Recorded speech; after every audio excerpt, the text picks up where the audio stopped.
বন্ধুরা, good morning, welcome back to my channel. কেমন আছো তোমরা সবাই? আশা করছি তোমরা সবাই খুব ভালো আছো, আর আমরাও ভালো আছি। আমার নতুন আরেকটি ব্লগে তোমাদের অনেক অনেক ভালোবাসা, অনেক অনেক শুভেচ্ছা দিয়ে আজকের ব্লগটা এখান থেকে স্টার্ট করছি তোমাদেরকে সাথে নিয়ে। আশা করি আজকের ব্লগটা ভালোই লাগবে তোমাদের। এখন বাজে সকাল 6:45, আর এখন থেকে স্টার্ট করছি তোমাদেরকে সাথে নিয়ে। তো চলো শুরু করা যাক। তো দেখো, সকাল সকাল এসে আগে নাইটিটা ছেড়ে নিলাম, বাসি নাইটিটা ছেড়ে এখন ঘর ঝাড় দিয়ে নিয়েছি, এখন ঘরগুলো মুছে নিচ্ছি। ঘরটা না মুছে নিলে কি হবে, সকাল যদি না মুছে নিই মানে কাজের সব দিকে দেরি হয়। তো সকালে একবার মোছা হয় আমার, আর রান্নাবান্না শেষ করে আরেকবার মোছা হয়, দুবার মোছা হয়, মাঝে মাঝে বিকালেও মুছি। মানে যেহেতু ছোট জায়গা আর অল্প ছোট ঘর, তো টাইম লাগে না। তো ঘরটা মুছে চলে আসলাম রান্নাঘরে, যে দেখি তো আটাটা আনতে বলেছিলাম। দেখো বন্ধুরা, আটা আনতে বলেছি কাকে, আর গম ভাঙাতে দিয়েছি। তো দেখো কি আটা নিয়ে এসছে আটার মধ্যে পোকা, কালো কালো কি ভর্তি হয়ে গেছে একদম। এটা কি, এর মধ্যে কি কোনো বিষ না কি পোকার, কোনো কিছু বুঝতে পারছি না। আমার হাজবেন্ড কি নিয়ে এসছে এটা, আমাদের কি খাইয়ে কোনো কিছু মারার প্ল্যান করছে আমাকে আর মেয়েকে? মনে আমাদের বিষ খাইয়ে মেরে দেবে বন্ধুরা, জানি না কি চাইছে, তার মনে কি আছে। তো আমি তাড়াতাড়ি করে আটাগুলো ফেলে দিই, বাড়ি নেই, বাজার করতে গেছে। এখন আমি এগুলো ফেলে দেবো পাঁচিলের ওপাশে। দেখো, তার মধ্যে দেখো বৃষ্টি পড়ছে, আর আমাকে সব কাজ বাইরে গিয়েই করতে হয়। বাইরে যেহেতু কাজ করতে হয়, তো বৃষ্টি নেমে এসছে, আর রবিবার যেহেতু ছুটির দিন অনেক কাজ থাকে। তো দেখো আমি এগুলো সবার আগে বার করে নিচ্ছি, এগুলো একদম মেজে টেজে পরিষ্কার করে নেবো ফেলে। কেন, আটার মধ্যে কি না কি ছিল আমি বুঝতে পারছি না। পোকা তো দেখেছি, কিন্তু কালো কালোগুলো দলা দলা কি বুঝতে পারছি না। তোমরা কি বুঝতে পারছো? দেখো তো, জানি না। তো এগুলো বার করে আমি এখন ঘরটা মুছে নিলাম। ঘরটা মুছে তারপর ঠাকুরের বাসন মাজবো।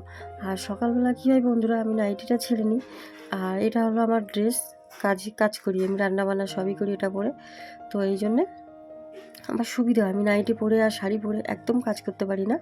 তার জন্য আমি কুর্তি আর একটা লেগিংস কি কোনো এরকম কোনো প্যান্ট পরে নিই, পরে আমার জন্য তাড়াহুড়া করে কাজ করি, তো সবসময় তো ভালোই হয় আর সুবিধা হয় সব কাজে, আর তাড়াতাড়ি যেন কাজটা মানে এগিয়ে যায়। তো যাই হোক, চলো ঠাকুরের বাসনগুলো মাজবো এখন। মোজাটা এখানে পেতে দিলাম, আর ঠাকুরের বাসনটা নিয়ে চলে এসেছি কলে। কলতলায় দেখো কীরকম শ্যাতলা পড়ে গেছে আবার। আসলে এখন কি হয়, মাঝে মাঝে না বৃষ্টি হচ্ছে, আর এই বৃষ্টির জন্যে প্রচণ্ড পরিমাণে শ্যাতলা পড়ে যাচ্ছে। মাঝে মাঝে কিন্তু ব্লিচিং ছড়িয়ে ঘষে দিচ্ছি তারপরেও। আর আমাদের যেহেতু বন্ধুরা এই একটাই কল, মানে একটাই কল, এই কলে আমার সমস্ত কাজ করতে হয় বাইরে এসে। তার জন্য কি হয়, আমার সমস্ত বাসন টাসন মেজে হয় আমি আগে ঠাকুরের বাসন মেজে নিই, নাহলে পরে কলতলাটা আরেকবার ধুয়ে তারপর মাজি। তো আজকে ভাবলাম ঠাকুরের বাসনটা আমি মেজে নিই আগে। আর এইভাবে ঘটিটাকে একটু রোজ যদি না মাজি, তাহলে দেখবে পিতল কাঁসার জিনিস তো কেমন কালো কালো হয়ে যায়। তার জন্য আমি কি করি, আমার ঘটি তারপরে কোষাকুষি এগুলো না আমি রোজ মাজি। যেহেতু ইউজটা রোজই করা হয়, তো রোজই মাজা। আর এইভাবে রোজ মাজলে কী হয় বলো তো, বৃহস্পতিবার দিন না, তাহলে আর অত ঘষে মেজে মাজতে হয় না, একটু জাস্ট মাজলেই ডলা দিলেই পরিষ্কার হয়ে যায়, তাই না বলো? তো আমি এইভাবেই কাজ করি, এইভাবে আমার সুবিধা হয় সেই জন্যে। তো দেখো ঠাকুরের বাসনটাও মেজে নিলাম, ধুয়ে নেব, তারপরে ওই আটাটা ফেলবো আগে সবার আগে। হাজব্যান্ড যদি চলে আসে তো অসুবিধা হতে পারে, তোমরা তো জানো সবটা। এই দেখো পাঁচিলের পাশে সবটা ফেলে দিলাম একদম, দিয়ে আমি এখন এগুলো নিয়ে চলে যাবো মাজতে। আর তার মধ্যে বৃষ্টি কিন্তু পড়ছে, ঝিরঝিরে পড়তেই আছে। আর এই বৃষ্টিতে ভিজে ভিজে কাজ করি তো, আর আমার এমনিতে থাইরয়েড আছে। আর কি হয় বলো তো, গলাটা পুরো বসে থাকে সারা দিন। সেই 10টা 11টা 12টার দিকে একটু গলাটা ঠিক হয়, আবার যদি দুপুরবেলা একটু শুই না, সন্ধ্যার পর থেকে গলা খুব ভারী হয়ে যায়। এই রকম হচ্ছে বেশ কিছুদিন ধরে বন্ধুরা, বুঝতে পারছি না এটা কি থাইরয়েডের জন্য হচ্ছে নাকি অন্য কিছুর জন্য হচ্ছে, কিছুই বুঝতে পারছি না। আসলে কেউ নেই, কাকে জিজ্ঞাসা করবো? আর হাজব্যান্ডকে তো কোনো কিছু জিজ্ঞাসা করা যায় না, তোমরা জানো আমাদের সম্পর্কটা অন্যরকম। আর আমার মেয়ে তো ছোট, ও আর কি বলবে। মেয়ে বলে, মাম্মাম তোমার ঠান্ডা গরম লাগছে, ওর বাচ্চা মানুষ, ওর মাথায় যেটা আসে ওটাই বলে। তো যাই হোক দেখো, আর এই ড্রামগুলো না যদি এইভাবে মেজে নিই, তাহলে কী হয় বলো তো, স্টিলের জিনিস বন্ধুরা, স্টিল তো। আর আমার এই স্টিলের ড্রামগুলো কেনার একটা মজা আছে। যখন আর কি প্রথম আমার শ্বশুরবাড়িতে আমাকে আলাদা করে দিল আমাদের পুরো সংসারটা। তখন না আমার কোনো বাসন ছিল না, জানো তো। আমার অনেকগুলো শাড়ি দিয়েছিল আমার একটা কাকিমা বিয়ের, বিয়ের 4-5 মাস পর অনেকগুলো একসাথে 10খানা না 12খানা শাড়ি দিয়েছিল। ওখান থেকে কিছু শাড়ি দিয়ে আমি, যেহেতু সিনথেটিক শাড়ি দিয়েছিল আর আমি সিনথেটিক শাড়িটা কমই পরি, তো আমি তাঁতের শাড়িটা বেশি পছন্দ করি আর পরতেও আমার বেশি ওইটাই যেন পরে যেন আমি কমফর্টেবল করি, এই জন্য ওটাই পরি। তো এই জন্যে কী হয়েছে, ওই শাড়িগুলো দিয়ে এই ড্রাম 3টা নিয়েছিলাম। সেট দেখো, দেখতেও সুন্দর আর একটু কিন্তু জং পড়েনি। মানে অনেক সময় কি হয়, রান্নাঘরে যদি থাকে না, একটু জলের ছিটে টিটে পড়ে, কেমন কালো কালো জং পড়ে যায়, কিন্তু কিন্তু আমার এই ড্রামগুলো একদম ভালো, কিচ্ছু হয়নি। এত বছরের ড্রাম, প্রায় 11 বছর তো হবে বয়স এদের। 3টে সেট নিয়েছিলাম তখন শাড়ি দিয়ে, 4টে না 5টা শাড়ি দিয়েছিলাম। এখন এগুলো অনেক দাম কিনতে গেলে। আর আমার বন্ধুরা, আমার এই জিনিসগুলো খুব কষ্ট করে করা, একটু একটু করে। তো আমার এই জিনিস যদি একটু নষ্ট হয়ে যায়, আমার ভীষণ কষ্ট হবে গো, আর কষ্ট হয়। তো এই জন্য আমার জিনিস আমি একা নিজে হাতে যেহেতু গুছিয়েছি, তো আমার একটা জিনিস একটু নষ্ট হয়ে গেলে কষ্ট লাগে। আর আমি কিন্তু এইভাবে গুছিয়েই কাজ করি একদম, যেহেতু কেউ নেই, কেউ শেখানোরও ছিল না, একাই সব কিছু করি এখন। তার জন্য কি হয়, আমি এইভাবে যেটা দেখি যখন নোংরা হয়েছে, একটু ধরো তেল চিটে পড়ে গেল, রান্নার যেহেতু রান্নার জায়গায় থাকে এগুলো সব ছোট জায়গা, তো আমি এইভাবে পরপরই গুছিয়ে রাখি। তো কি হয়, একটুখানি তেল চিটে পড়লেই না আমি একটা খালি হয়, একটাই মেজে ফেলি। ওই একটার সাথে সাথে মাজার কারণে পরিষ্কার থাকে আর আমাকে বেশি মাজতে হয় না। কারণ এই ছোট জায়গা কলতলাটা, এখানে কিন্তু একসাথে মাজতে খুব অসুবিধাই হচ্ছে আজকে। যেহেতু আমার এগুলো অনেক বড় বড় 3টে সেট, একটায় চাল থাকে, 10 কেজি চাল থাকে, মানে রোজ ব্যবহার করার জন্যে, রোজ রান্না করার জন্যে আমি রান্নার এখানে 10 কেজি চাল রেখে দিই। আর আলাদা চাল অন্য ঘরে থাকে ড্রামের মধ্যে, ওটাও একটা বড় আছে 50 কেজি চালের ওটা। যেহেতু আমাদের চালটা অনেক দিন যায়, তো এই জন্য আমি এর মধ্যে রাখি একটায় আটা, মানে একটাই চাল, একটা আটা, একটা ময়দা, একটা চিনি। আর বন্ধুরা, আমাদের মেয়েদের জানো তো, শ্বশুরবাড়িতে এসে অনেক কিছু আমাদের নিজে হাতে সামলাতে হয়। বাপের বাড়িতে তুমি যদি কিছু নাও করো, কি করেছি না করেছি সেটা আলাদা কথা, কিন্তু শ্বশুরবাড়িতে এসে আমাদের প্রত্যেকটা মেয়ের, তুমি যতই সমস্ত কাজ করো না, তবু দেখবে তোমার কোনো নাম তো হবে না, উল্টে শুধু সবসময় বদনাম, এরকমই হয়। তো দেখো আমার ড্রামগুলো মাজা হয়ে গেছে, এখন আমি এগুলো ধুয়ে নিচ্ছি একটা একটা করে। আর এই কলটা যেহেতু এতটা নিচু, তো মানে অনেকটা অসুবিধা হয়, মগে করে করে জল নিয়ে নিয়ে ধুতে হচ্ছে। আর এই যে বড় কলটা দেখছো, এটা আমার পাইপ লাগানো আছে, এটা দিয়ে আমার বাথরুমে সমস্ত জায়গায় আর কি ড্রামগুলো, বাথরুমে বালতি টালতি যা যা আছে সব ভরতে হয়। তো পাইপটা লাগানো থাকে, যেহেতু পাইপটা মানে কল অন্য কোথাও ব্যবস্থা নেই, তো এই কল থেকেই আমার সমস্ত কিছু করতে হয়। তো মাজা হয়ে গেল, এখন এগুলো ধুয়ে নেব, ধুয়ে ভালো করে জল ঝরাতে দেবো, তারপর এগুলো মুছে এদের জায়গায় আবার একটা একটা করে গুছিয়ে রাখবো। তো এই তো কাজ সকাল থেকে শুরু হয়। আর আজকে রবিবারটা আমার বেশি কাজ থাকে, তার কারণ কি বলো তো, আমি বন্ধুরা সারা সপ্তাহ তো আমি সেলাইয়ের কাজ করি, তো আমি এত কিছু সারা সপ্তাহ না হয় না, হয়ে ওঠে না আর কি। তো এই জন্য কী করি, আমি রবিবারটাই যতটা পারি করে ফেলি। যেহেতু আমি রবিবারটাই আমার মানে রবিবারটাই আমার সব কাজ। আর বন্ধুরা, আমার গলাটা এত বসে গেছে যে ভয়েসটা দিচ্ছি না, খুব অসুবিধা হচ্ছে, গলাটা যেন ঠিকই হচ্ছে না। মানে রাত হয়েছে এখন, কিন্তু 3:45 বাজে, আর ভয়েস দিতে দিতে আমার সমস্ত কাজ করে অসুবিধা হয়ে মানে রবিবার যেহেতু, আর এই ভিডিওটা আমার রবিবারের ভিডিও, আমি দিতে পারিনি। তো ভিডিওটা আজকে যাবে, আজকে কিন্তু মঙ্গলবার, আর আজকে দুটোই পেয়ে যাবে তোমরা ভিডিওটা। তো কি হয়েছে, এই রবিবারটা আমার যত এক্সট্রা কাজগুলো না আমি রবিবার বেশি করি। কেন, আমি সারা সপ্তাহ আমার সেলাইয়ের কাজ থাকে, প্লাস আমার ফোনে অনলাইনের কাজ থাকে। তো এই সব কাজ করে তারপরে না আর হয়ে ওঠে না সারাদিন। তারপরে দেখো মেয়ের পড়া আছে, ওকে নিয়ে যেতে হয়, আসতে হয়, ওর সপ্তাহে 2টো করে এক্সাম থাকে, ওগুলোও দিতে নিয়ে যেতে হয়। তো এই সব করে সময় হয় না।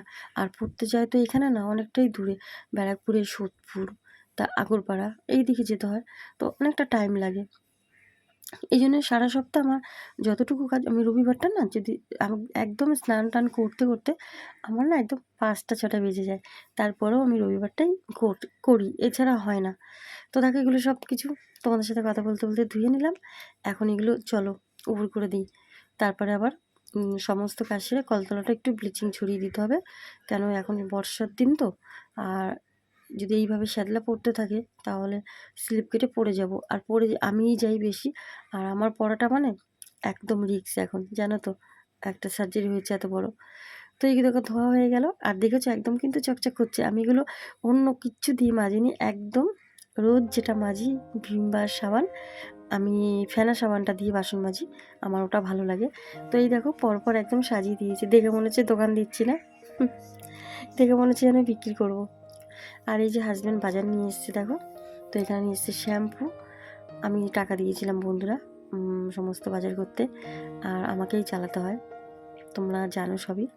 তো এখানে দেখো শ্যাম্পু, আর এখানে সবজি এনেছে দেখো, বেগুন টেগুন। আর এই ড্রামগুলো এখানে জল ঝরাতে দিয়েছি, এখন মুছে নেবো, এখন একটা একটা করে মুছে নেবো, কেন সবজিগুলো যেহেতু গুছাতে যাব, তার আগে এগুলো গুছিয়ে নিই। এখানে এনেছে ছাতু, আর এখানে আছে শ্যাম্পু দেখালাম তোমাদের, আর এখানে টোস্ট বিস্কুট, এখানে জংসংয়ের সাবান। আমার মেয়েকে ছোটোর থেকে আমি জংসংয়ের সাবান মাখাই, তার কারণ কী হয় বলো তো, ওর না অ্যালার্জি হয় অন্য কোনো সাবান মাখলে, তো ছোটোর থেকে এটাই শ্যুট করে, যেহেতু 6 মাসের বেবি ছিল এই জন্যে। তো ছাতুটা এখনও শেষ হয়নি, একটু আছে, তো প্যাকেটটা এখন থাক, রেখে দিই, পরে ঢেলে দেবো। আর আমি ওই যে খালিভাবে তারপরে একবারে মেজে তারপরে ছাতুটা ঢেলে নেবো। আর এখানে প্যাকেটটা রাখলাম বিস্কুট, পরে ঢালবো। আর এখানে এখন এগুলো মুছবো, তার আগে সবজিগুলো একটু তোমাদের দেখিয়ে নিই চলো। তো এখানে দেখো ঝিঙে নিয়ে এসছে, আর এখানে আছে ঝিঙে, চাল কুমড়ো, ধনেপাতা, শসা, পটল, বেগুন, ছোটো বেগুন। আর এখানে আছে মাসকাবাড়ির মধ্যে চিনি আছে, আর মুসুরির ডাল আছে। এই যে দেখো মুসুরির ডালটা এখানে রেখেছি, এখানে চাল কুমড়ো আছে, আর এই যে সবজি। এই বেগুনই জানো বন্ধুরা এখন 100-150 টাকা কেজি, মানে এত দাম। কি খাবো বলো, আমরা মধ্যবিত্ত বাড়ি, সাধারণ বাড়ির মানুষরা কি খায়, সাধারণ মানুষরা কি খাবে বলো, এত দাম। এখানে যে টমেটো, আর এখানে এনেছে মনে হয় ছোটো আপেল হবে, দেখছি কি এনেছে। তো ঝিঙে, ভেন্ডি, সমস্ত সবজি দেখিয়ে দিলাম। এগুলো এখন সব ধুতে হবে, ধুয়ে তারপরে জল ঝরা হলে, এই দেখো ছোটো আপেল, এটা আমি ভীষণ ভালোবাসি খেতে, খুব মিষ্টি আপেলগুলো, আর ভীষণ ভালো লাগে। এখানে টমেটো, তো এগুলো সব ধুতে যেতে হবে।